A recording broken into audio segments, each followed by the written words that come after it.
No som a París, però anit aquest hotel de Portopetro a Mallorca es va convertir en un conegut cabaret dels Camps Elisis.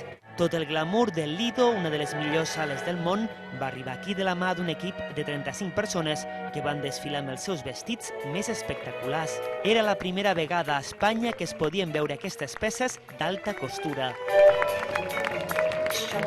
Depuis toujours, le Lido a été connu pour Per a tot el món són coneguts pels nostres vestits, per exemple, en revistes tan importants com la que estem representant ara mateix a París. Tenim un pressupost de 12 milions d'euros i un terç s'està destinat només al vestuari. Són vestits d'alta costura, brodats fets a mà i a mida per a cadascuna de les ballarines. Són vestits, però també són obres d'art vingudes directament des de París i amb un preu realment exclusiu, entre els 5.000 i els 50.000 euros.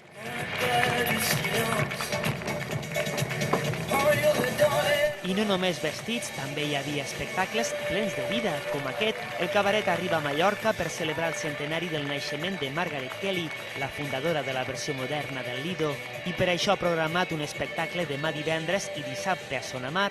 Serà un petit tast d'un dels cabarets més elegants, sofisticats i amb més encant del món.